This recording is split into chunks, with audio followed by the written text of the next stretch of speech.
पूर्ण परमात्मा पाप कर्म दंड को भी काट सकता है। अभी तक जिस भी संत व महापुरुष से मिले, उन्होंने यही बताया कि पाप कर्म फल भोगने से ही समाप्त होगा। वो प्रभु कौन है जो पाप कर्म को काट देता है, वो काल के बंधन से छुड़वा देता है। उसका क्या नाम है, पूजा की विधि क्या है? कृपया अवश्य सुनिए जगत गुरु तत्वदर्शी संत रामपाल जी महाराज के अमृत वचन। सत साहिब दर्शकों, मनुष्य अपने जीवन में सभी देवी देवताओं की भक्ति साधना करता रहे, लेकिन फिर भी उसके जीवन में दुख और बीमारियां खत्म होने का नाम ना लें, तो अक्सर वो इंसान नशे जैसी बुरी लत की चपेट में आ जाता है। दर्शकों, ऐसी ही कहानी थी उत्तर प्रदेश के रहने वाले राम अवतार जी की। राम अवतार जी बचपन से ही हिंदू धर्म में की जाने वाली भक्ति साधनाओं को किया करते थे, लेकिन अफसोस उन्हें कहीं से भी सुख की प्राप्ति नहीं हुई और अंततः हार कर वे नशे जैसी बुरी आदतों के शिकार हो गए। लेकिन दर्शकों, आज राम अवतार जी का कहना है कि जब से मैंने संत रामपाल जी महाराज से नाम दीक्षा ली है और उनके द्वारा बताई गई भक्ति अपनाई है, तब से मुझे एक नया जीवन मिल गया है। संत रामपाल जी महाराज से नाम दीक्षा लेने के बाद मेरी नशे जैसी बुरी आदतें भी छूट गई हैं और मेरे जीवन में सुख शांति आ गई है। दर्शकों, आखिर संत रामपाल जी महाराज ने राम अवतार जी को कौन सी भक्ति विधि बता दी जो आज राम अवतार जी संत रामपाल जी महाराज का इतना गुणगान कर रहे हैं? आइए सुनते हैं राम अवतार जी की कहानी उन्हीं की जुबानी। सर नमस्कार। नमस्कार सर। क्या नाम है आपका? राम अवतार गौतम। कहाँ से आए हैं आप? हम मक्खनपुर जिला फिरोजाबाद यूपी से आए। सर, संत रामपाल जी महाराज जी से नाम दीक्षा कब लिया आपने? सन 24 मई 2010 में संत रामपाल जी महाराज से दीक्षा ली थी। सर, संत रामपाल जी महाराज से नाम दीक्षा लेने से पहले आप क्या भक्ति साधना करते थे? यही जो संसारिक लोग भक्ति करते हैं, 3 देवों की और उनके अवतारों की, देवी देवताओं पर आधारित थे, खूब भक्ति करते थे, लेकिन लाभ कुछ नहीं हो रहा था। सर, जैसे कि लोग भक्ति करते हैं, वो जैसे कोई भक्ति करता है, कोई अंधा होता है वो आंखें पाने के लिए भक्ति करता है, कोई निर्धन होता है वो धन पाने के लिए भक्ति करता है, रोगी व्यक्ति को एक अच्छी काया की जरूरत होती है। तो सर, जैसे कि आप हैंडीकैप्ड है, आपने एक अपना पैर गंवा रखा है, सर ये कैसे? आपने अपना पैर संत रामपाल जी महाराज की शरण में आने के बाद गंवाया है या पहले गंवाया है? संत रामपाल जी महाराज के पास आने से पहले ही सन 2001 में हम इंटर कॉलेज में पढ़ाते थे, तो उस समय हमारा एक्सीडेंट हुआ और सीधी टांग कट गई। तब हम इन सारी देवी देवताओं की पूजा करते थे। फिर मैंने सोचा कि कोई भगवान है ज़रूर, लेकिन हम उसको जानते नहीं हैं, पूजा इतनी करते फिर भी हमारे ऊपर दुख आ रहे हैं। संत रामपाल जी महाराज की शरण में कैसे आए, आपको कैसे पता चला? संत रामपाल जी महाराज की शरण में बहुत देर में आ पाया हूँ। ये दास के आंखों से अब आंसू निकलते हैं कि जब सारा मेरा लुट पिट गया, मेरा शरीर बर्बाद हो गया, मेरा धन चला गया, 10 बीघा ज़मीन चली गई, और उसके बाद फिर परमात्मा की शरण मिली। हमारे घर में एक किराएदार आया था, उसके पास एक भक्त सौदागर की किताब थी, जिसको मैंने उससे मांग कर पढ़ा। 3 दिन पढ़ने के बाद दास की आंखों से आंसू आने लगे कि हे भगवान, तुम कहाँ छिपे थे? दास का गोड़ भी कट गया, जीवन नाश हो गया, अब आप हमें मिले। और रात दिन हमने चैन नहीं लिया, तुरंत अपने घर से निकल पड़ा परमात्मा की खोज में, और हम पहुँचे रात को 9 बजे। वहाँ के भक्तों ने मुझे गोद में उठा लिया और बहुत हमारी सेवा की प्रभु ने। हमें ऐसा भोजन मिला और ऐसा नाम मिला, उस नाम से हमारे फिर कल्याण होते चले गए। सबसे पहले तो हम इतने नशेबाज थे कि सारी दुनिया में जितने भी नशे होते हम सब करते थे। मांस, मछली, अंडा और शराब, गुटखा, तम्बाकू, सब बीड़ी पीते थे।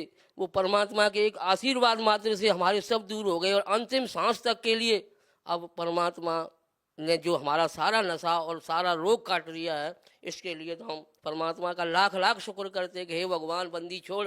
सतगुरु रामपाल जी महाराज, आप पहले आ जाते तो मेरा गोड़ क्यों कटता। सर, संत रामपाल जी महाराज से नाम दीक्षा लेने के बाद आप जो भी नशीली वस्तुओं का आप सेवन करते थे उससे आप दूर हो चुके हैं। सर, संत रामपाल जी महाराज से नाम दीक्षा लेने के बाद आपको और क्या लाभ मिले? संत रामपाल जी महाराज से तो बहुत ही कुछ लाभ मिले। ये आश्चर्यचकित कहानी है कि हम कितने गिनाएं। सबसे पहले तो नशा खत्म किया, उसके बाद मेरी घरेलू सारी सुख संपत्ति में वृद्धि की, हमें आर्थिक लाभ होने लगे, मेरी रोजी रोजगार में बरकत की। आज हम कुछ नहीं कमाते, पहले बहुत मेहनत करते थे, तब मुश्किल से गुजारा होता था। आज 2 घंटा 1 घंटा की मेहनत में परमात्मा उसी पे आशीर्वाद दे के हमारा सब गुजारा करता है। सर, जैसा कि आप जो भक्ति साधनाएं करते हैं, उन भक्ति साधनाओं को करने से धन लाभ होता है, मोक्ष मिलता है, नशों से दूर हो जाता है व्यक्ति। वही दूसरी ओर और भी साधु संत है जो नाम दीक्षा देते हैं, लेकिन वहाँ पे इस तरह का कोई लाभ नहीं होता है। क्यों? इसलिए कि वो साधु संत जितने ऋषि महर्षि गुरु हैं आज पद पर बैठे हैं, अपने आश्रमों को चलाकर लोगों को जो ज्ञान दे रहे हैं, नाम उपदेश दे रहे हैं, उनमें शक्ति नहीं, वो अधिकारी हंस नहीं है। परमात्मा ये तत्वदर्शी संत है, जगत गुरु तत्वदर्शी रामपाल जी महाराज, ये परमात्मा का भेजा हुआ नुमाइंदा है, जिससे नाम उपदेश लेकर के ही भक्ति का लाभ भी मिलेगा, आर्थिक लाभ भी मिलेगा और सतलोक भी जा सकता है। क्योंकि ऐसा संत पृथ्वी पर कोई है नहीं, ये अद्वितीय संत है। सर, क्या आपको लगता है कि हिंदुस्तान सहित पूरे विश्व में जितने भी संत, महंत, धर्मगुरु, शंकराचार्य जितने भी हैं वो तत्वदर्शी नहीं है? वो तत्वदर्शी होते तो अपन के पीछे तत्वदर्शी लगी होती, उसके आगे लगी होती। क्या केवल नाम के आगे तत्वदर्शी संत लगाने से ही तत्वदर्शी हो जाते हैं? जी नहीं, ऐसा नहीं होता कि नाम लगा देने से नाम के वो वैद्य बन जाएं, लेकिन उन्हें पेट के पीर की दर्द की दवाई नहीं मालूम तो कैसे वैद्य बन जाएंगे? ये आप कैसे कह सकते हैं कि उनको मालूम नहीं है, उनको शास्त्रों का ज्ञान नहीं है? ये आप कैसे कह सकते हैं? इसलिए कि आज तक जो संत रामपाल जी महाराज ने ज्ञान दिया है वो शास्त्रों से प्रमाणित ज्ञान दिया, शास्त्र को आधार माना है। 4 वेद, 6, 7, 18 पुराण, श्रीमद् भगवत गीता, गुरु ग्रंथ साहब बाइबल और ये आपका श्रीमद् भगवत गीता, इन सभी पुराणों को साथ लेकर के। क्या आपको लगता है कि कोई दूसरे जो संत हैं, क्या वो शास्त्रों के अनुसार भक्ति नहीं बताते? उनकी शास्त्रों के अनुसार साधना नहीं है, भक्ति नहीं है। जैसे अगर होती तो गीता अध्याय 17 के श्लोक नंबर 23 में जो मंत्र बताया गया है कि ये ओम तत्सत 3 प्रकार का मंत्र है जो पूरा संत देगा, और वो संत आज तक कोई नहीं आया पृथ्वी। यदि उनके पास तत्व ज्ञान नहीं है, यदि वो जानकार नहीं है, तो लाखों लोग उनसे क्यों जुड़े हुए हैं? उनको लाभ हो रहा है तभी तो वो दूसरे संतों से जुड़े हुए हैं।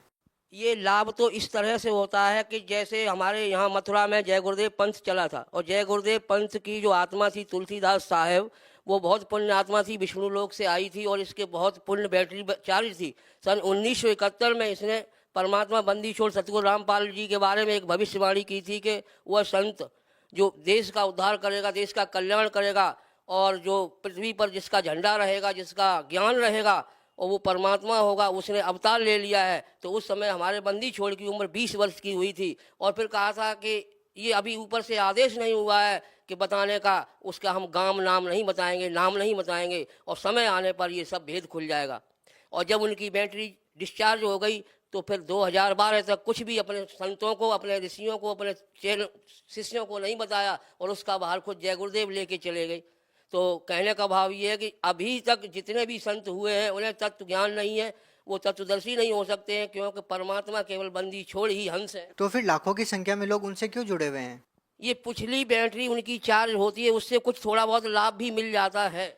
अगर यही बात यदि संत रामपाल जी महाराज के बारे में कही जाए तो क्या कहेंगे आप? ये बात तो संत रामपाल जी महाराज पर भी लागू हो सकती है। वो भी पुण्य आत्मा है, उनकी भी बैटरी चार्ज है, इसीलिए वो अपने श्रद्धालुओं को लाभ दे रहे हैं।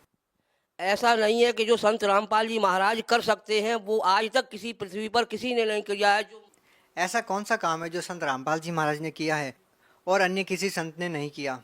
सबसे प्रथम तो ये है कि जो सुषम वेद के आधार से केवल कबीर परमेश्वर ने आके ज्ञान दिया था, गरीबदास जी महाराज ने ज्ञान दिया आके था, वही संत रामपाल जी महाराज ज्ञान दे रहे हैं। और इसके अलावा किसी ने न तो ये ज्ञान और न समाधान बताया और न ये बताया कि भगवान कौन है। जो चारों वेदों में यजुर्वेद अध्याय 40 के मंत्र नंबर 10 से लेकर 13 तक बताया, यजुर्वेद अध्याय 5 के मंत्र नंबर 32 में बताया, ऋग्वेद मंडल नंबर 9 सूक्त नंबर 86 के मंत्र नंबर 26 और 27 में बताया। कई जगह प्रमाण दिया है कि ये भगवान है, कबीर ही भगवान है, कबीर इज गॉड। और उसी के आधार से बताई हुई साधना के आधार से बंदी छोड़ सतगुरु रामपाल जी महाराज साधना करवा रहे हैं जो शास्त्र के अनुसार है। सर, जिस प्रकार से आप वेदों की, गीता जी की बात करते हैं, लेकिन आज का समाज इन धार्मिक ग्रंथों से दूर होता जा रहा है। आप एक साधारण व्यक्ति है, क्या आप इन वेदों की, ग्रंथों की बारीकी को समझ पा रहे हैं? क्या संत रामपाल जी महाराज वास्तव में सही बता रहे हैं? संत रामपाल जी महाराज अगर सही नहीं बताते होते तो सारे लोगों ने जो अनुवाद किया है गीता जी का, उसमें वर्ज का जो गीता अध्याय 18 के श्लोक नंबर 66 में लिखा है वर्ज, तो उसका अर्थ जाना होता है, और जिसका अर्थ किया है आना है। इन सारे लोगों ने, जितने भी गीता के अनुवाद करता है, वो भ्रमित हैं, उनको खुद ये ज्ञान नहीं है और उनको ये शब्दकोश की भी ज्ञान नहीं है, जो हमारे बंदी छोड़ सतगुरु रामपाल जी महाराज ने सारा रूबरू कराया हमारे टीवी में, डीवीडी के माध्यम से और चैनल के माध्यम से। जिस तरह से आप लोगों की तादाद दिन प्रतिदिन बढ़ती जा रही है, क्या ये इस ओर तो कोई संकेत नहीं करा कि आप लोग एक बड़ी राजनीतिक पार्टी बना रहे हैं?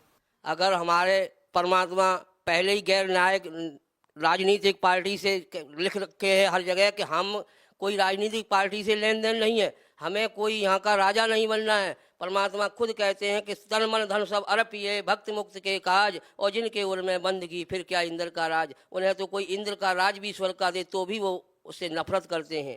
सर, जब संत रामपाल जी महाराज राजनीतिक पार्टियों से दूर रहते हैं, माया की अंधी दौड़ से दूर रहते हैं, आप एक भगत होने के नाते कैसे हिंदुस्तान की कल्पना कर रहे हैं जिस तरह से संत रामपाल जी महाराज आप लोगों को बता रहे हैं? हमारे परमात्मा स्वरूप बंदी छोड़ सतगुरु रामपाल जी महाराज वो समय लाने वाले हैं जो कलयुग में सतयुग दिखाई देगा, और 1000 वर्ष के लिए ये सतयुग आएगा। गोल्डन चांस है, आज प्राइम चांस है। अगर जिसने भी नाम उपदेश लेके भक्ति में लग गया है, उसके सारे दुख दूर हो गए, सारे सुखों का अनुभव होने लगा, और स्वर्ग जैसी स्थिति तो आज है।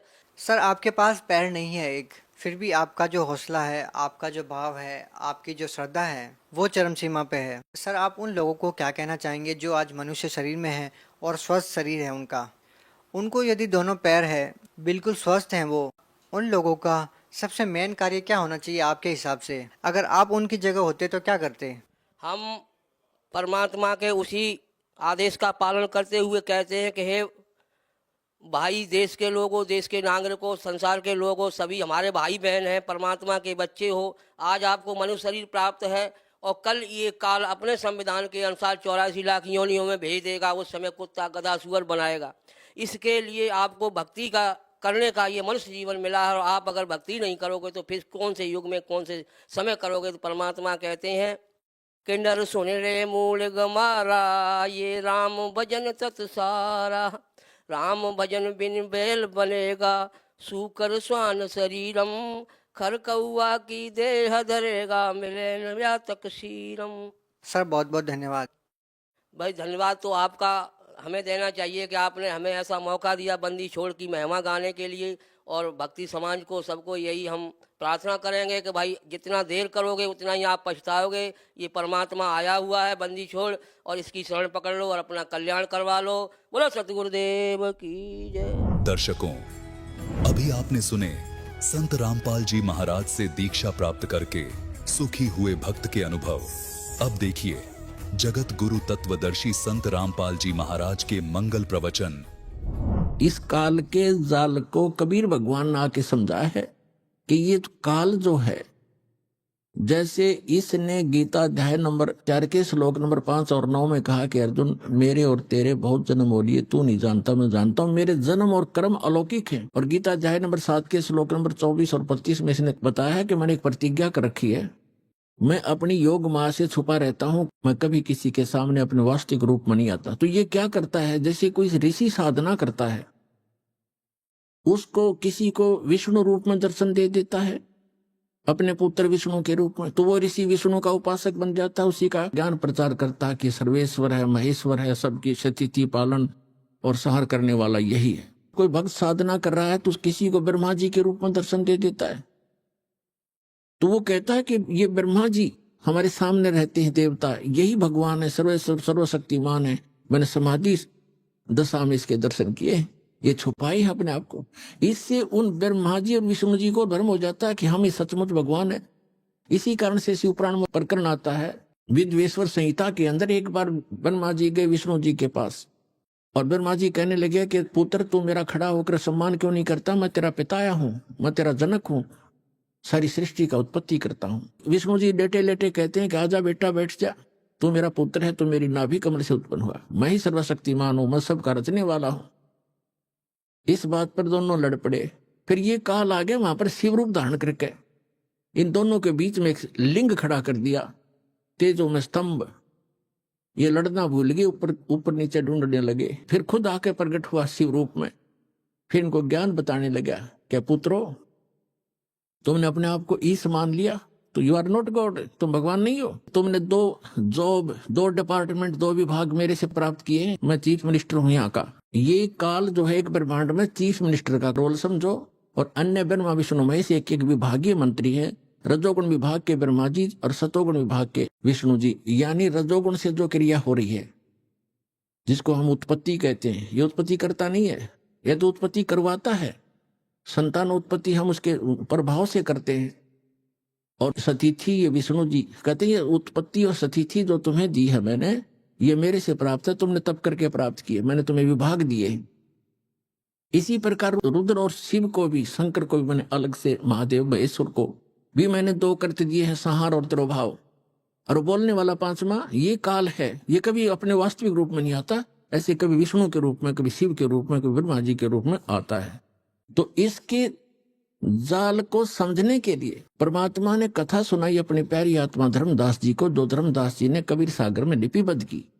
कि परमात्मा ने कहा कि ये गलतियां करके आत्मा यहाँ आ गई इस काल के साथ, इसके 21 ब्रह्मांड वाले विमान में बैठ के, और इसने यहाँ इनको इतना दुखी कर दिया। फिर ये चिल्लाने लगी, हे भगवान हमें सुख दे, हे भगवान हमें सुख दे। हम हाहाकार मच गई। तब परमात्मा कहते, मैं आया। अपने ही पुत्र जोगजीत का रूप बना करके मैं वहां आके खड़ा होगा, जहां तपस्या के ऊपर 1 लाख मानव शरीरधारी प्राणियों को ये नित्य खाता है, आहार करता है। और मेरे वहां आने से उस तपस्या की जलन बंद हो गई। वह आग जो की तो गर्म ऐसे की ऐसी है, वो तपस्या, वो तई, वो बड़ी जो तवा होता है जिसपे उनको भूना जा रहा था। लेकिन उनको परमात्मा की कृपा से उस पर उपस्थित जितने भी 1 लाख जीव थे मनुष्यधारी जो वहां गई थी, उनकी आत्मा, उनको कष्ट बंद हो गया, उसका ताप बंद हो गया, तपत। तब उन्होंने ऊपर में उठाकर देखा कि भगवान हम कौन से दुख, कौन से पाप का यहाँ कष्ट भोग रहे हैं।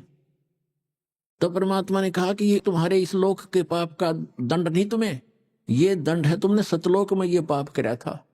परमात्मा को छोड़कर तुम, परमात्मा अपने को छुपा कर कह रहे हो कि तुम भगवान को छोड़कर, वहां सर्व सुख संपन्न था, आपकी कभी मृत्यु नहीं होती थी, कोई कष्ट नहीं था, उसको छोड़कर तुम इस काल के लोक में आ गए। यहाँ पर आज जिस कार को, जिसको ठीक हो, जिस बंगले को, जिस बेटा और बेटी को आप अपना मानते थे, क्या तुम्हारे साथ आया कोई? अपने आत्मा वहां तो सारी समझ में आ जाती है कि हाँ कुछ नहीं आया जी। फिर और तुम मरते थे, ये मेरा बेटा है, ये मेरी बेटी है, ये मेरा कार है, ये कोठी है। और भक्ति करते थे तो गलत कर रहे थे। हम प्रत्येक युग में जाते रहते हैं पर तुम सुनते नहीं। वो कहने लगे, सभी भगवान हमसे गलती होगी, मैं माफ करो। कहते ऐसे माफ नहीं होगी। जब तुम जाए धरो जग तन देहा, तब तुम करना मम सत शब्द स्नेहा। जब कोई मेरा संत मेरी महिमा गाता हुआ तुम्हें मिल जाए और तुम्हें मानव शरीर प्राप्त हो, तुम तुरंत ग्रहण कर लेना और फिर तुम उस सत भक्ति करके उस लोक में चले जाओगे। अमर करूं सतलोक पठाऊं, ताते बंदी छोड़ कहां। इतने में वो काल आ जाता है। प्रतिदिन उसने टाइम फिक्स कर रखा है, इतने समय के बाद ये सभी आत्माएं उसके तपस्या पे भुनकर उनके अंदर से जो गंध वो निकालता है, वो निकल कर वो गंध रह जाता है। अब आप देखते हो यहाँ प्राणी गंदे पदार्थ तो बहुत आसानी से ग्रहण कर लेता खाने के लिए, पीने के लिए। शराब पीना, भांग पीना, सुल्फा पीना और तंबाकू पीना और फिर मांस खाना, चटपटे अटपटे खाना, ये तो बहुत खुश होकर ग्रहण करता है। क्यों? क्योंकि ये चाहता है कि जितना ये गंद अटपट खाएंगे उतना ही के अंदर गंदी वासना ज्यादा बनेगी और तपस्या के ऊपर भूनने से वो सारी वासना वहां रह जाती है। कर्म ज्यों के त्यों रहते हैं, वो वापस आ जाता है, मरता नहीं। फिर अपने कर्मानुसार 83 लाख योनियों में उसके कर्मानुसार वो जाए, उस योनि में वो चला जाता है। तो उसी समय वो काल आ जाता है और काल ने देखा अपने बड़े भाई जोगजीत को, जिस रूप में परमात्मा ने सतलोक से उसको निकाला था।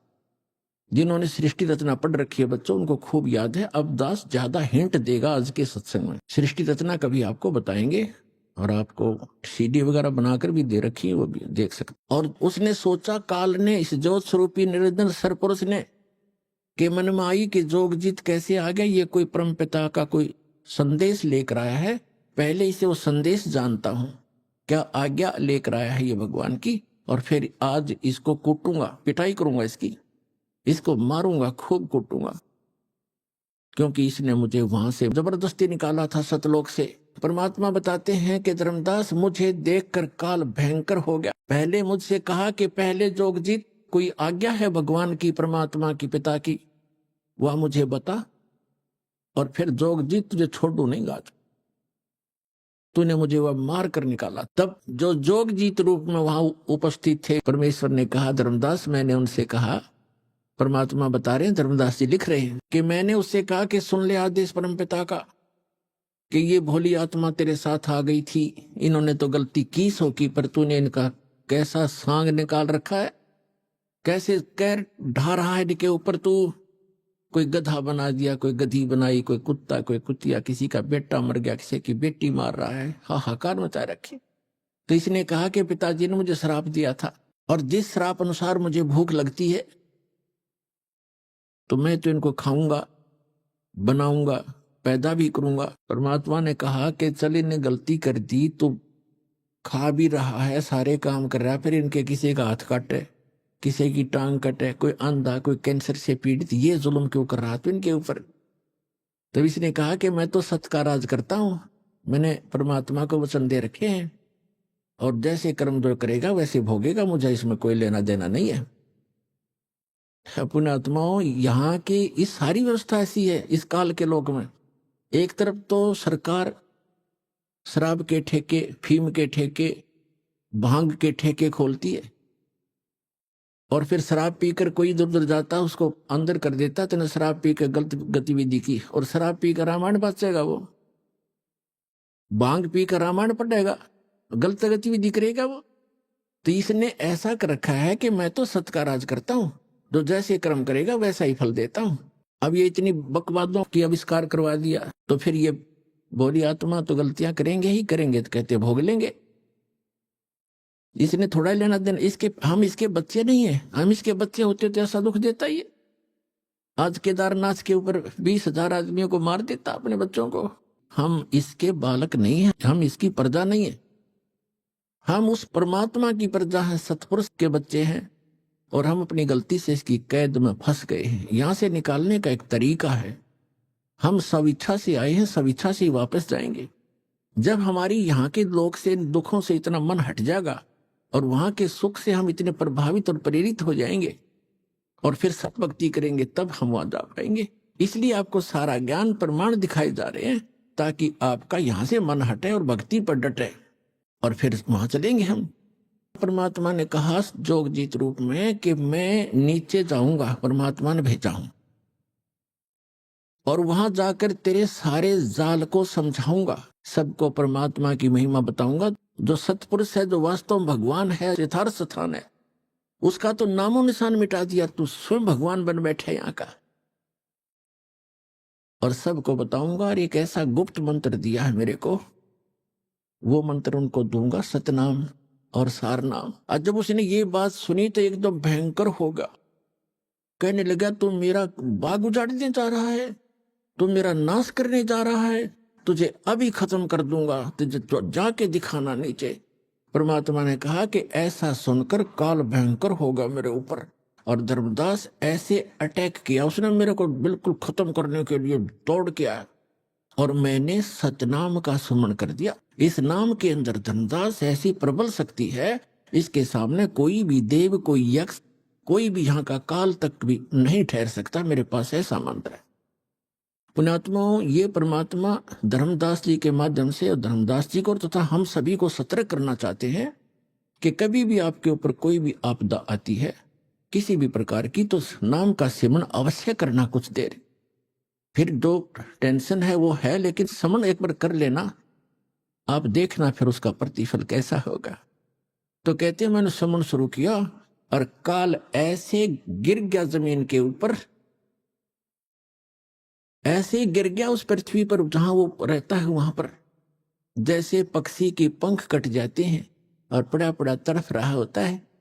तो वो समझ गया। उसमें वैसे तो काफी विस्तार लिखा है, बाकी हम थोड़ा बताएंगे जितना आवश्यक है, क्योंकि हमने समझना इस ज्ञान को। बाकी ज्ञान ज्ञान है, समाधान बिना काम बनेगा नहीं, समाधान ज्यादा महत्वपूर्ण है। उसमें तो बहुत कुछ कहा है कि वो इतना भयभीत हो गया कि वहां से भाग के पाताल में जाके छुप गया। फिर मैं वहीं पहुंचा और उसको पकड़ के ले आके चल वहीं पर। वहीं बैठा के फिर वो उसने मेरे पैर पकड़ लिए। जब ताकत से पार नहीं बसाई, नहीं उसका बस चला, तो मेरे चरण पकड़ लिए, बुरी तरह रोने लगा और कहने लगा, मैं तो आपको पिता के समान मानता हूं, छोटे तो गलती किया करते हैं, बड़े क्षमा करते हैं, मुझे माफ कर दो। रोया बुरी तरह। परमात्मा बोले कि मैंने कहा कि चल ठीक है, माफ कर दिया। ऐसे नहीं, आप वचनबद्ध हो जाओ। परमात्मा बोले, क्या वचनबद्ध हो जाऊं? कि एक दया करना कि 3 युगों में जीव थोड़े ले जाना। सतयुग, त्रेता, द्वापर, माही, तीनों युग जीव थोड़े जाए, चौथा युग जब कलयुग आवे, तब तब शरण जीव बहु जावे। ऐसा वचन हर मोय दीजे, तब संसार गवन तो कीजे। और भी 1-2 प्रश्न थे, प्रार्थना थी, वो कही तो परमात्मा ने कहा चलो तथास्तु, जो तूने मांगा मैंने बख्श दिया। 3 युगों में जीव कम ले जाऊंगा और चौथे युग कलयुग में मैं खूब तूफान मचाऊंगा अपने बच्चों को निकालने के लिए, तो बाधा मत करना फिर। तो उसने कहा कि एक और प्रार्थना की उसने उसी समय कि जो आपका ज्ञान स्वीकार करे, आप जाओ, और या आपका कोई संदेश वाहक आवे, तो जो भी मानव शरीरधारी प्राणी परमात्मा का इच्छुक, स्त्री या पुरुष, आपका ज्ञान स्वीकार करे, वो आपका और हमारा ज्ञान, काल के दूतों का, इन मंडलेश्वरों और आचार्यों का जो ज्ञान ग्रहण करे, उसको आप बाई फोर्स ना लेना, ये दया करना, बलपूर्वक ना ले जाना। ये तो परमात्मा को पता था, ये बलपूर्वक ले जाएगा कोई टिकेगा वहां पर? कहते परमात्मा यहां तक कहते, हम मोहम्मद को वहां ले गयो, इच्छा रूपी वहां नहीं रहो, उल्ट मोहम्मद मैल पठाया, गुज बीरज एक कलमा लाया, रोजा बंग नमाज दई रे, बिस्मल की नहीं बात कही रे। हजरत मोहम्मद जी को लेकर गए थे, लेकिन उसकी इच्छा यहाँ से हटी नहीं थी, क्योंकि यहाँ उसके बहुत घने अनुयायी बन गए थे और उनको ज्ञान संपूर्ण समझ में नहीं आता। परमात्मा को मालूम था कि बलपूर्वक कैसे ये वहां रुक जाएंगे, ये पहले वहीं ना रहा करते, गड्ढा करते, आप मेरे यहाँ पर इस गंदे लोक में। परमात्मा ने कहा ठीक है, जो मेरा ज्ञान ग्रहण करे वो मेरा, कि जिसने लिया मेरा परवाना, ताकि निकट काल मत जाना, कि मेरे जिसने मेरा ग्रहण कर लिया नाम, मेरा ज्ञान, उसके निकट तुम मत जाना। तो काल ने कहा था कि जो आपकी मर्यादा में रहेगा आपका, और मर्यादा तोड़ेगा तो मेरा ही है। वो तो अंडरस्टूड, इसमें कहने की जरूरत नहीं है फिर तो परमात्मा ने कहा ठीक है तथास्तु। जब परमात्मा ने ये सारा कुछ कह दिया और उसकी सारी स्वीकृति दे दी, तब एकदम रूप बदल गया और एकदम खड़ा हो गया। कहने लगा, जोग जीत जाओ संसारा, जीव न माने कहा तुम्हारा, जीव तुम्हारा कहा न माने, हमरी ओढ़ हो बाद बखाने।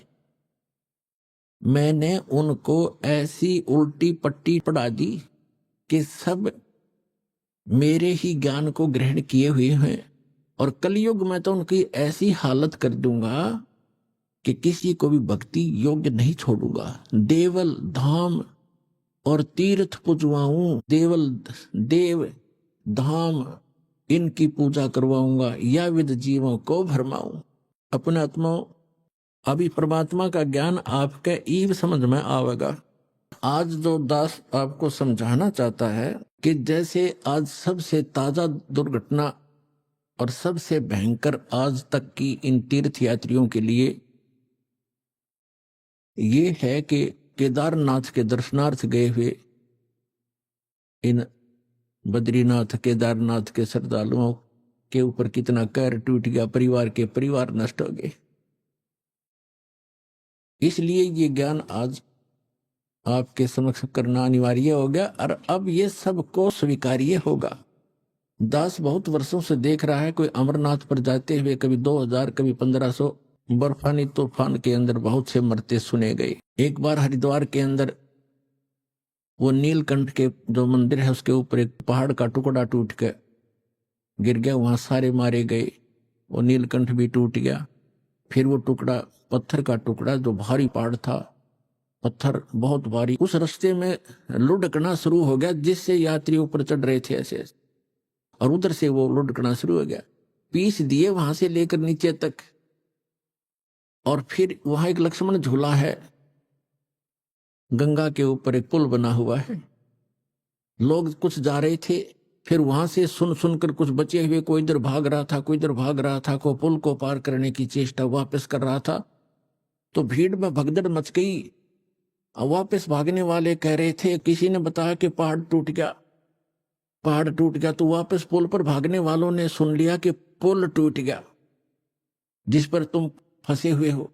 तो उस भगदड़ में पुल के ऊपर भी सैकड़ों 400-500 व्यक्ति तो पुल पर मारे गए। और कुछ डर से कि पुल टूट गया तुम नीचे कूद जाओ, वो दरिया में गिर के मर गए, गंगा में। 2500 व्यक्ति मरने की उसमें आशंका व्यक्त की गई थी।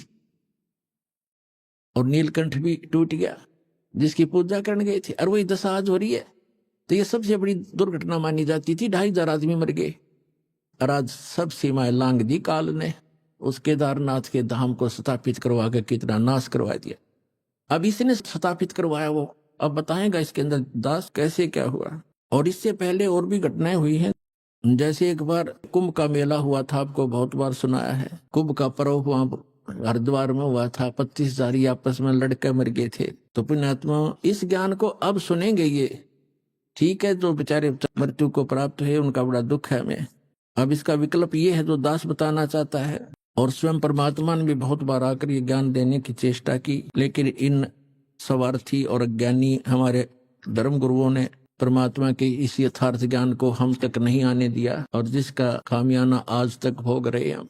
अब पुण्यात्मा परमात्मा के ज्ञान को समझने के लिए आप जी ने थोड़ा सा धैर्य रखना पड़ेगा। कि सच्चे ज्ञान को सुनकर कई बिदक जाते हैं, तड़फ जाते हैं और कहते हैं ये कैसा ज्ञान सुना रहा है, ये सब भ्रमित कर रहा है रामपाल। लेकिन पुण्यात्माओं, भ्रमित तो हम पहले बहुत हो चुके हैं। पुण्यात्माओं, परमात्मा की वाणी जो है थोड़ी सी पढ़ के सुनाएगा दास साहब को, जो कबीर सागर के अंदर लिपिबद्ध है।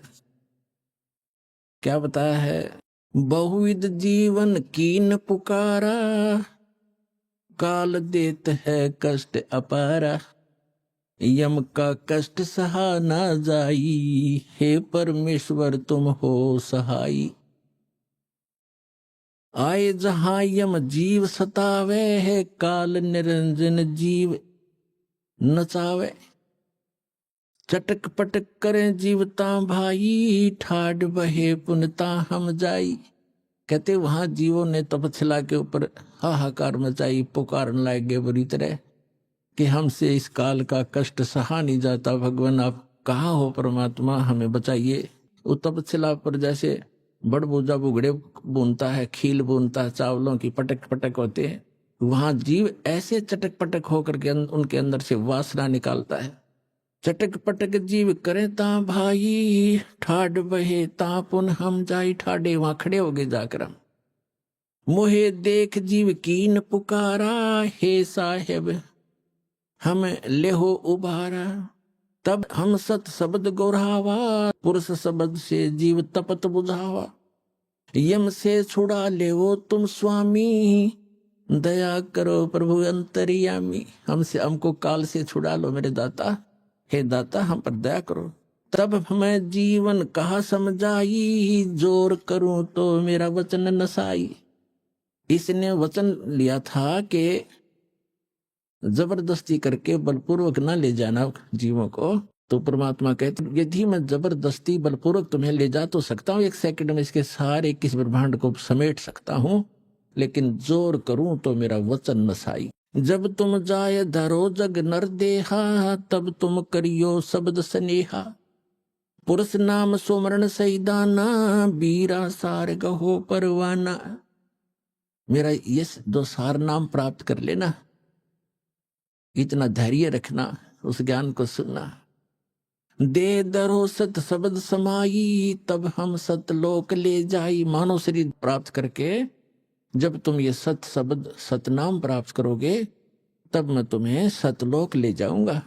जहाँ आशा ता बासा होई, मन कर्म वचन सुमरियो सोई। जहाँ आशा तहाँ बासा हुई। जैसे आप अंतिम समय में इस दृढ़ ज्ञान के आधार से इस भक्ति तो कर ही रहे हो, आप भक्ति का धन तो आपका संग्रहित हो ही रहा है। अब जैसे एक व्यक्ति बता रहा था कि मेरी जो थी पेंशन नहीं मिल रही थी मुझे, और वो गलती से डिपॉजिट हो ही रही थी, वो किसी मिसलेनियस में जाती रही, 6 महीने की इकट्ठी होगी। मैं सोचू मेरे कुछ मिल नहीं रहा, फिर एप्लीकेशन लगाई तो वो सारी इकट्ठी आकर मिल गई। तो पुण्यात्माओं ऐसी ही है, आपको पता भी नहीं लग रहा है कि आप क्या कर रहे हैं और आपकी कैसी संग्रहित हो रही है कमाई। तो ये आपको ना दिखाई दे रही तो भी ये संग्रहित हो रही है, लेकिन अंत में यदि आपका दिल यहां से नहीं हटा की तक संपत्ति, बेटा बेटी में, कार कोठी में आपकी आस्था रहेगी तो दोबारा यही रह जाओगे। ठीक है, यहाँ आप बहुत बड़े बड़े बड़े जिसको आप सुख मानते हो वो डले फिर ढोना शुरू कर दोगे। क्या करोगे? शिवलोक में जाओगे, क्योंकि आपको शिव जी का मंत्र दिया जाता है जो अमोघ मंत्र है, जिससे ये प्रभावित होते हैं। जैसे बहुत बार बताया है, ये अन्य मंत्रों से कोई लाभ नहीं होगा, जो यथार्थ मंत्रों से ही ये लाभ मिलता है। जैसे एक भैंसा होता है और उसको कोई भैंसा भैंसा करता रहे, वो कोई प्रवाह नहीं करता, वैसा है। और हम बोल भी रहे हैं, और उसको एक बार एक विशेष शब्द है उसको करते हुर्र, वो एकदम ऐसे देखता है और चारों तरफ सतर्क हो जाता है। वो अट्रैक्शन है उसके ऊपर, उसके विवश है, वो वश है उसके।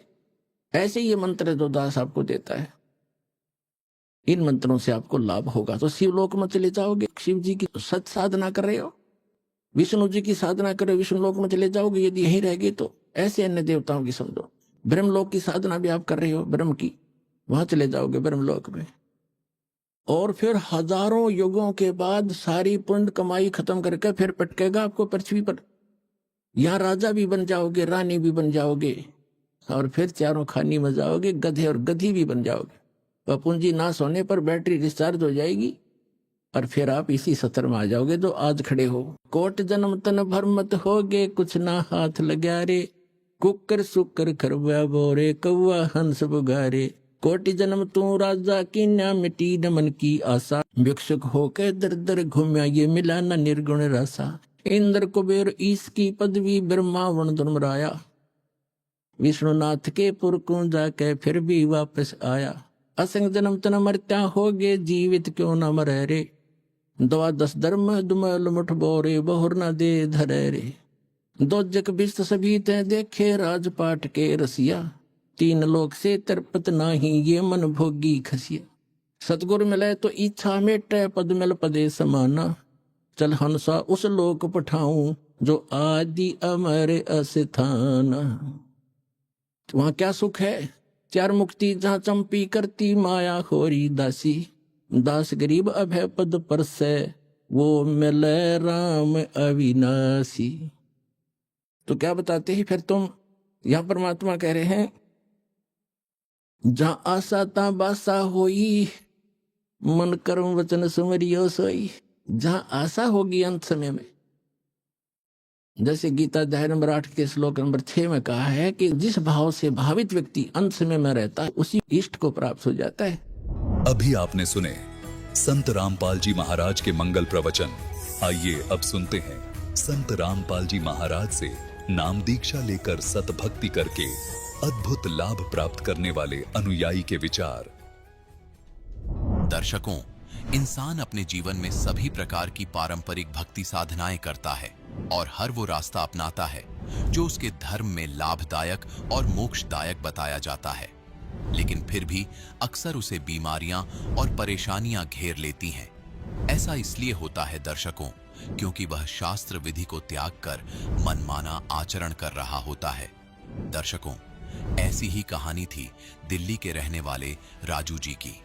राजू जी ने सच्ची भक्ति की खोज में वर्षों तक मंदिरों और गुरुद्वारों में माथा टेका, अनेक तीर्थ यात्राएं की और अनेकों मंत्रों का जाप किया, लेकिन फिर भी इन्हें न तो शारीरिक सुख मिला और न ही मानसिक शांति मिली। लेकिन दर्शकों, आज राजू जी का कहना है कि जब से मैंने संत रामपाल जी महाराज से नाम दीक्षा ली है, तब से मेरी जिंदगी पूरी तरह से बदल गई है। दर्शकों, आखिर राजू जी ऐसा क्यों कह रहे हैं? आखिर राजू जी संत रामपाल जी महाराज को भगवान क्यों बता रहे हैं? आखिर इसके पीछे की सच्चाई क्या है? आइए सुनते हैं राजू जी की कहानी, उन्हीं की जुबानी। सर नमस्कार। नमस्कार भाई। सर क्या शुभ नाम है आपका? राजू दास। राजू दास जी, कहाँ से आए आप? जी बचनपुरा नेहरू बिहार दयालपुर से आए हैं जी। सर संत रामपाल जी महाराज से कब जुड़े आप? मेरे को 3 साल हो गए जी। नाम लिए हुए। सर, संत रामपाल जी महाराज की शरण में आने से पहले आप क्या भक्ति साधनाएं करते थे? सर जी, मैं कांवड़ लेने जाता था, देखा देखी सबके साथ में, मंदिर भी जाता था, हनुमान जी की भी पूजा करता था, और जो है जो घर वाले करते थे देवी देवताओं की पूजा वो करता था, उनमें आस्था रहती थी मेरे को। मगर जो है मेरे को संतुष्टि नहीं मिलती थी। जब मैं कांवड़ लेने गया तो कांवड़ लेके आया तो फिर मैं जल चढ़ाया, तो मैंने कहा ये तो जो है क्या नाम है, इतने दूर से आए हम, जल लेके आए, और जो है इनमें जो है थकान हो गई पैरों में, फिर जल चढ़ा के उसके बाद में मेरी थकान उतरी नहीं। तो मेरे मन में एक विचार पैदा हुआ, मैं कहा यार ये तो जो है ना काम जो है भगवान का नहीं है। अगर मान लो हमने जल लाया और जल ला के चढ़ा दिया तो उसके बाद में दर्द नहीं होना चाहिए पैरों में। तो मैं इसी बात में तो सारा मतलब कि अपने आप में कन्फ्यूज रहता था। मैं सोचता था यार ये तो कोई मजेदार का काम नहीं है, ये तो कोई भगवान कोई और है। मेरे अंदर एक क्रिया जागती थी मगर उसकी मेरे को जानकारी नहीं मिलती थी।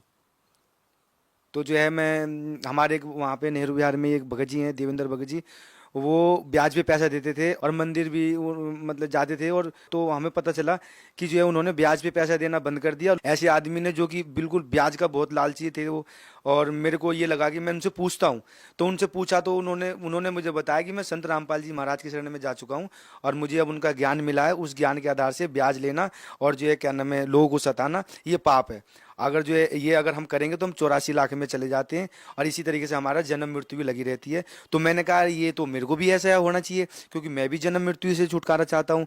तो मैंने उनसे कहा फिर कैसे कैसे होगा? तो उन्होंने कहा कोई बात नहीं, मैं तुम्हें ज्ञान गंगा दूंगा, उसको पढ़ना। तो मैंने कहा ठीक है जी, ज्ञान गंगा दे दो।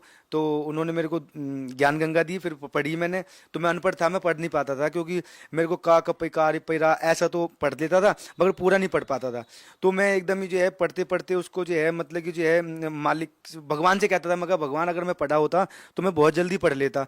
तो मैं जो है ना उसको जो है पढ़ता रहा रोता रहा, मगर मैं पढ़ा लिखा नहीं हूँ और कोई मेरे लिए वो पढ़ के भी नहीं देता था। मेरी घरवाली थी वो पढ़ी लिखी थी, मैंने उसको कहा पढ़ने के लिए तो एक दो पेज पढ़ी उसने और कहने लगी ये तो मेरे समझ से नहीं है, पता नहीं क्या इसमें क्या पढ़ रहे हो तुम, इसे हटाओ, तुम अपना काम करो। मैंने कहा नहीं भाई मैं तो इसकी पुस्तक को पढ़ूंगा क्योंकि मुझे जीने मरने से छुटकारा चाहिए।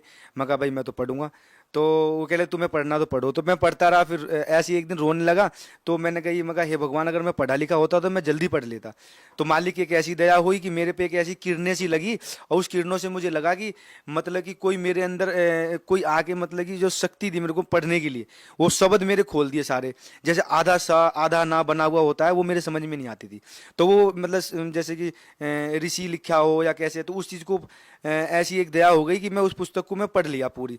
जब पढ़ते के साथ ही जब 141 पेज पढ़ा, जब मैंने देखा अरे इस पे तो जो है ये लिखा हुआ है कि जो है क्या नाम है जीव को भरमा रखा है काल भगवान ने और जो है नशा और सारे विकार में डाल रखा है, और इसलिए क्योंकि अपने वो खाता है और जो है उपजाता है। तो मैंने कहा ये तो भाई बहुत गलत हो गया, ये तो जो है हमें नशा छोड़ना चाहिए। और मैं जी सारा नशा करता था, वो गांजा दारू भांग चर्च गुटखा बीड़ी सिगरेट जितने भी नशा होते थे सारे विकार थे मेरे अंदर। तो जो है मैं 3-3 बजे उठ के मैं जो है गांजा लेने जाता था निजामुद्दीन, बगैर हेलमेट के बगैर उससे गाड़ी लेके मोटरसाइकिल लेके। और मेरी घरवाली लड़ती थी, मैं कहता मैं देख तुझे छोड़ दूंगा मगर मैं नशा नहीं छोड़ूंगा। ठीक है जो भी है, मेरे घर वाले खूब कहते रहे। मैंने घर पे भी जो है मैं घर जाना बंद कर देता था नशे में, मगर मैं नशा नहीं छोड़ पाया। तो बस जो है उस 41 नंबर पेज को जब पढ़ा ज्ञान गंगे को, तो मेरे एक क्रिया जागी। मैंने उस सारे नशे को उठा के मैंने नाली में डाल दिया। जितनी भी गांजे की पुड़िया थी, मेरे पे क्वार्टर भी रखा हुआ था और जो भी मतलब कि नशीली चीज़ें थी, कुबेर था, गुटखा, मेरे पे सारे विकार होते थे और सारे उठा के मैंने जो नाली में गिरने के बाद में मैंने फिर जो है ना फिर ज्ञान गंगा पढ़ा। तो मेरे एकदम मतलब कि जो है बुद्धि खुल गई और मैं सारे पुस्तक को पढ़ के मैंने कहा यार ये तो जो भगवान की जो मेरी जो तलाश थी वो भगवान मिल गया। खामो खाम में कांवड़ लेने जाते, खामो खाम में धूपबत्ती जलाते हैं, कोई भगवान तो भूखा है नहीं कि जो है क्या नाम है उसको प्रसाद चढ़ाएं या धूपबत्ती जलाएं, भगवान तो भाव का भूखा है। मगर यार ये तो जिसने भी ये ज्ञान गंगा छापा वो तो बहुत अच्छा आदमी है, उनसे मिलना है। तो मैं तो सिर्फ मिलने गया था क्योंकि मुझे कोई पता भी नहीं था, मुझे इस चीज़ का ज्ञान भी नहीं था कि गुरु क्या और ये क्या, मुझे कोई वो तो ऐसा था नहीं क्योंकि 27-28 साल की उम्र है मेरी अभी, और उससे पहले मुझे ज्ञान नहीं था, 24-25 साल का था। तो मैं तो ये सोचता था कि मैंने सिर्फ ये देखा कि मैं जाके देखता हूँ कि जो जिन्होंने ये ज्ञान गंगा छापी है वो कैसे हैं, वो कौन है। तो मैं पता निकाला तो जो है पता चला मेरे को कि बरवाड़ा में जिला हिसार में जाना है। तो मैं पता निकाल के पहुंचा, देवेंद्र जी से ही मैंने पता लिया तो उन्होंने लिख के दिया मेरे को, मैं पहुंच गया वहां। देखा तो वहां तो एक ऐसा वो माहौल था कि जैसे कि मान लो एक सतलोक जिसे परमात्मा बताते हैं ऐसा माहौल था एकदम। वहां पे मेरी मेमोरी चिप खो गई थी वो मिल गया, फोन खो गया वो मिल गया, तो मैंने कहा यार ये तो अगर हम बाहर कोई चीज़ खो जाती है तो मिलती तो है नहीं, यहाँ सब कुछ मिल रहा है और खाने का इतना बढ़िया व्यवस्था देसी घी में। और मैंने कहा ये तो आनंद, बहुत मजा आया मेरे को। मैंने कहा भाई ये तो जो है, तो मैंने वहां से पूछा, मैंने कहा जी यहाँ क्या क्या हो जी, ऐसे ऐसे नाम लेते हैं। फिर मैंने नाम लिया वहां से। संत रामपाल जी महाराज जी जो थे वो जब आए दर्शनों के लिए, तो जब दर्शनों के लिए आए तो सारे श्रद्धालु लाइन में लगे हुए थे, मैं भी लगा हुआ था। तो जब परमात्मा सदगुरु रामपाल जी महाराज जी आए तो उनके चेहरे पे इतनी तेज की चमक थी मैं देखते ही मतलब कि ये सोचा, मगर भाई भगवान तो यही है। ये तो मैं जो है मैं तो खामो खामे इधर उधर जाता था। तो फिर वो वहाँ से मैं जो है नाम दीक्षा लेके आया और नाम दीक्षा लेके फिर मैं अपनी भक्ति कर रहा हूँ। सर, जो सद्भक्ति संत रामपाल जी महाराज ने आपको दी है, उसको करने से आपको क्या लाभ मिला? भगत जी जब वहां से नाम दीक्षा लेके आया तो उससे पहले मैं गांजा दारू भांग जो पीता था, तो उसके अनुसार मेरे टीबी हो गई थी। मेरे नाक से खून जाना, मेरे मुंह से खून जाना, खांसने पे खून जाना, प्लस लैट्रिन के रास्ते भी मेरे खून जाता था। और ये मेरी मम्मी डिस्पेंसरी में काम करती है, वो लेके भी गई थी। तो एक हॉस्पिटल में, जब हमारे दयालपुर में एक वो है टीबी का ही वहाँ पे इलाज होता है, तो वहाँ वो जब लेके गई तो वहाँ पे वो डॉक्टर ने कहा कि तुम्हारे टीबी हो गया है और तुम नशा और ये जो है क्या नाम है नशा नहीं करोगे, और जो है ये दवाई चलेगा आपके, जो है मतलब कि जो कोर्स करना पड़ेगा, मतलब कि जो है 6 महीना 8 महीना जो भी बता रहे थे वो। तो मैंने कहा जी ठीक है। तो फिर जो है मतलब कि वहाँ से जब मेरे को दवाई लेके आया तो मुझे आश्रम में जब मैं दोबारा गया जी आश्रम में, तो वहाँ पता चला कि जो है भगत बताते थे कि मेरा तो ये बीमारी ठीक हो गया, मेरे तो कैंसर ठीक हो गए और मेरे तो जब पथरी निकल गई। तो मैंने कहा ऐसे कैसे? नो कि भाई गुरु जी से प्रार्थना करनी पड़ती है। मगर प्रार्थना, मगर जी मैं भी करूँगा, मेरे भी ये खून निकलता है, मेरे तो टीबी है और जो है डॉक्टर तो उन्होंने कहा दवाई खाना है। तो मैं तो बहुत परेशान हूँ, दवाई तो जो है इतनी दवाई खाऊंगा फिर जो है। तो मैं वहाँ से जब मैं मालिक से सदगुरु रामपाल जी महाराज जी से जब मैं दर्शनों के लिए लाइन में लगा, तो मैंने भी ऐसी प्रार्थना करी जो करते, मगर गुरु जी मेरे ना खून निकलता है। तो मालिक ने कहा नु कि बेटा कोई बात नहीं, भक्ति करो ठीक हो जाएगा। तो जब परमात्मा ने कहा कि भक्ति करो ठीक हो जाएगा, तो मैं उसी टाइम ही ठीक हो गया।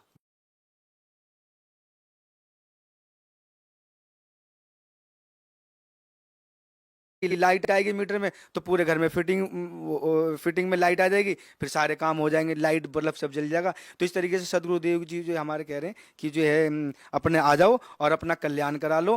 क्योंकि जो भी जितने भी जैसे मान लो ये गुरु बने हुए हैं, ठीक है कोई दिक्कत नहीं है, वो उनकी निंदा, वो तो कहते हैं कि निंदा निंदा नहीं है, वो तो उन्हीं की किताबों में बता देते हैं कि भाई ऐसे ये देखो तुमने ये लिखा है और इसमें ये कह रहे हैं, वो चीज़ को बताते हैं और वो साफ दिखाते हैं टीवी पे कि ये लिखा हुआ है। कोई अपनी तरफ से तो एक भी शब्द नहीं कहते हैं हमारे गुरुजी।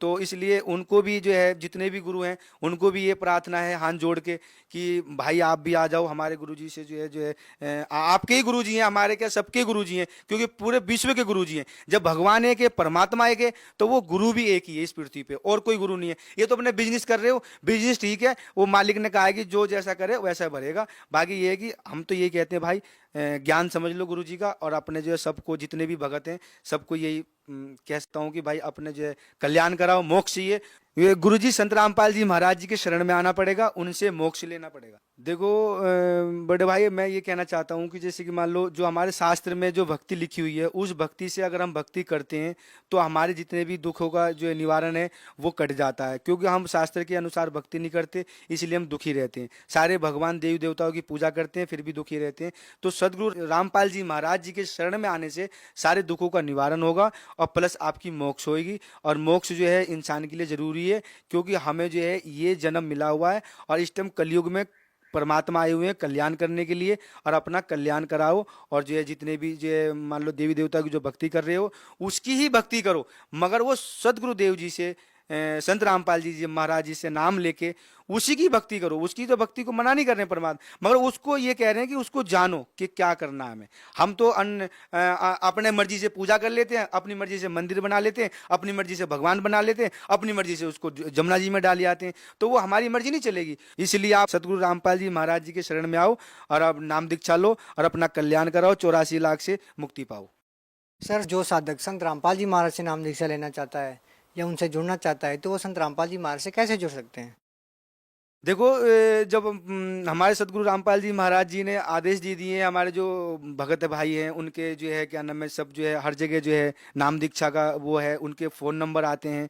जो सत्संग जब आता है तो चैनल पे पीली पट्टी में फ़ोन नंबर है, उस पे SMS करके ज्ञान गंगा पुस्तक भी मंगा सकते हो, और उनसे फ़ोन करके पता करके आप अपने इलाके में हर जगह, दिल्ली, हरियाणा, पंजाब, यूपी, जहाँ भी जाना है आपको, अपने आस पास में ही ऐसा स्थान बना हुआ है जहाँ पे जो है नाम दीक्षा मिलता है। नाम दीक्षा जो है ले सकते हो आप। मगर कुछ कहते हैं कि पैसा, कोई भी पैसा नहीं लगना, किसी भी तरीके का कोई वो नहीं है, बिल्कुल निःशुल्क सेवा है। सब चीज़ आपको वहाँ से नाम दीक्षा मिलेगी, और प्लस जब आप वहाँ जाओगे तो आपका एक भाईचारा वाला व्यवहार होगा, जैसे और जगह नहीं होता। और जगह तो लूट मार है बस, जो ऐसे बोलते हैं जैसे कि जैसे कांटा मार दिया हो, कांटा चुभ दिया हो, मगर ऐसा नहीं है। हमारे प्यार से भाषा है और सारे भाई बहनों का नाता है। संत रामपाल जी महाराज जी से नाम दीक्षा लेके और अपना कल्याण कराओ।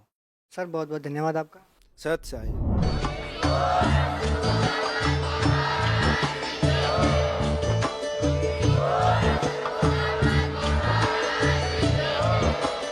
आप सुन रहे थे जगत गुरु तत्वदर्शी संत रामपाल जी महाराज जी के मंगल प्रवचन। अधिक जानकारी के लिए विजिट कीजिए हमारी वेबसाइट www.jagatgururampalji.org। संत रामपाल जी महाराज जी के शुभ आशीर्वाद से पूरे विश्व भर में 500 से भी ज्यादा नाम दीक्षा केंद्र हैं, जिन पर संत रामपाल जी महाराज जी द्वारा ऑनलाइन निःशुल्क नाम दीक्षा दी जा रही है। अपने नजदीकी नाम दीक्षा केंद्र का पता करने के लिए संपर्क करें 8222880541।